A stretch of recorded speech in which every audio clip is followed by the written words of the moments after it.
कहते हैं तीनों लोक के नौखंड में गुरु ते बड़ा न कोय, करता करे न करी सके गुरु करे सो होए। बड़ा कठिन वचन है ये।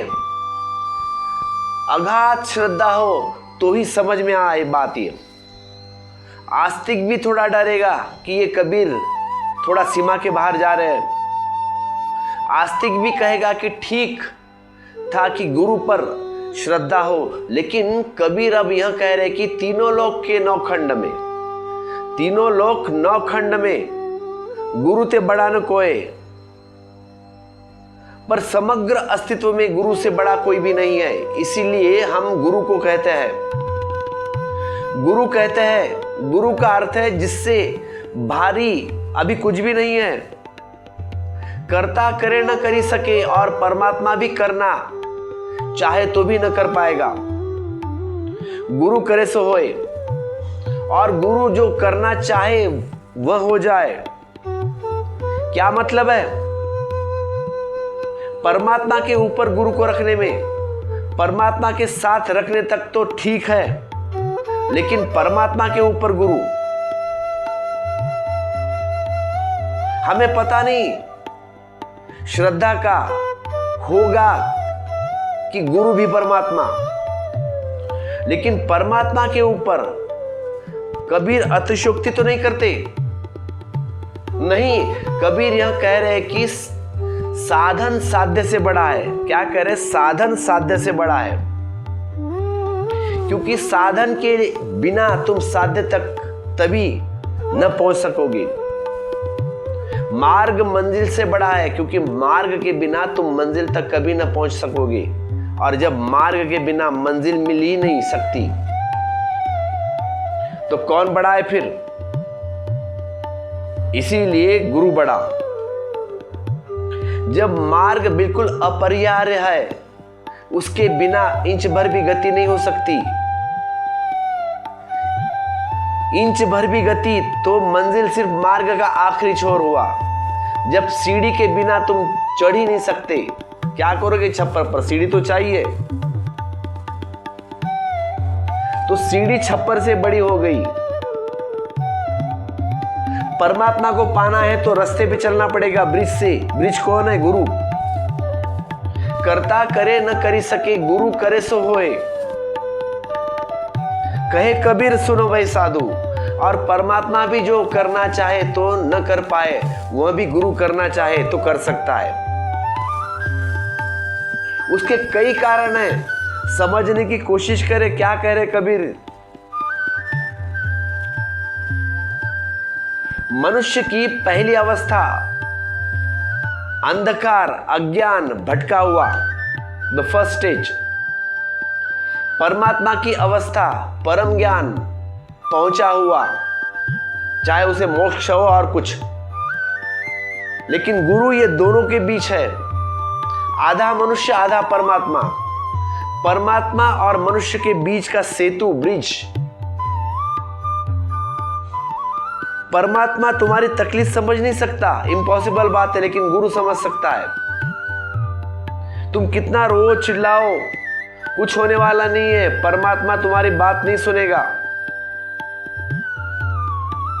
क्योंकि वह कान उसके पास है ही नहीं जो तुम्हारी दशा वह सुन सके, तुम्हारा रोना सुन सके, क्योंकि वह परम अवस्था है।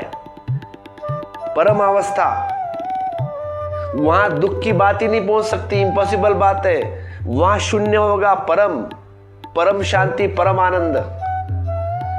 वहां तुम चिल्लाते रहोगे, आकाश में गूंजेगी बात और खो जाएगी, वहां से कोई उत्तर नहीं आएगा। वह आखिरी अवस्था है, द लास्ट, जिसे तुम समाधि कहते हो या मोक्ष कहते हो। उससे संबंध तुम्हारा अभी नहीं जुड़ सकता, तुम अभी थोड़े बच्चे हो, इसलिए गुरु माध्यम है।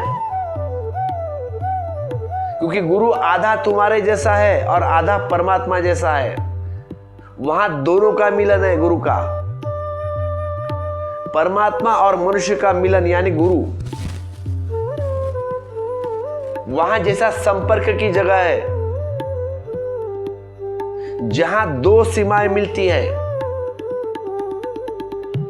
जहां तुम्हारा अंत होता है और परमात्मा शुरू होता है, दूसरी सीमा पर, दूसरे छोर पर।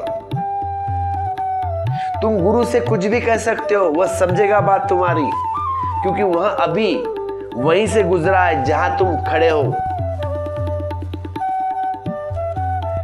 जहां तुमने कष्ट पाए, जहां तुमने दुख पाया, चिंताएं पाई, जहां तुम जिए हो, वहां से गुरु गुजरा है। जो तुम्हारा आज वर्तमान है वह गुरु का अतीत है। जो तुम्हारा भविष्य है वह भी उसका वर्तमान है। तुम्हारा भविष्य गुरु का वर्तमान, वो वहां खड़ा है गुरु, जहां से परमात्मा से तुम जुड़ सकते हो। ठीक मध्य में गुरु खड़ा है। तुम कहोगे अगर गुरु ने सुन लिया तो गुरु के द्वारा परमात्मा और तुम जुड़े हो ठीक मध्य में। तुम कुछ कहोगे अगर गुरु ने सुन लिया तो गुरु के द्वारा परमात्मा ने सुन लिया। गुरु के द्वारा परमात्मा ने सुन लिया।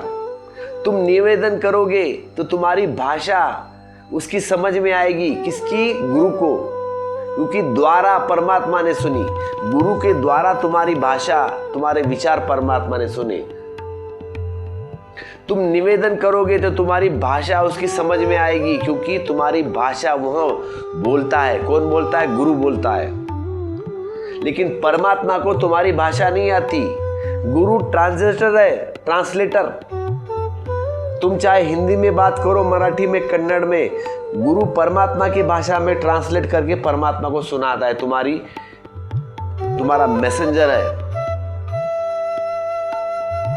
एक छोटी सी कहानी कह दो। दूसरे महायुद्ध में ऐसा हुआ कि एक जर्मन सैनिक और एक अंग्रेज सैनिक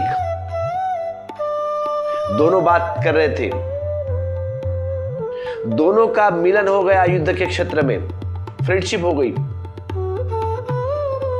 अंग्रेज सैनिक ने कहा कि हमारी तो जीत सुनिश्चित है, तुम व्यर्थ कोशिश कर रहे हो। उस जर्मन ने कहा, जर्मन ने पूछा कि सुनिश्चित होने का कारण क्या है। देखिए, दोनों विरोधी पक्षी के सैनिक हैं। तो अंग्रेज ने कहा कि हम रोज प्रार्थना करते हैं, हमारी प्रार्थना परमात्मा से है डायरेक्ट, और परमात्मा हमारे साथ है। तो उस जर्मन सैनिक ने कहा कि हम भी प्रार्थना करते हैं और परमात्मा भी हमारे साथ है।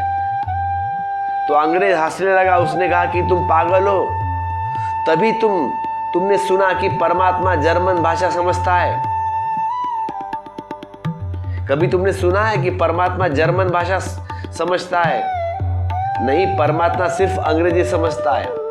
अब ये विनोद है, आपको हंसी आएगी, लेकिन सभी कौम का यही दावा है। हिंदू कहते हैं कि परमात्मा को हिंदी आती है, या कन्नड़ वाला कहेंगे कि परमात्मा सिर्फ कन्नड़ में बात करता है। कोई कहेगा परमात्मा इंग्लिश में बात करता है, संस्कृत में बात करता है।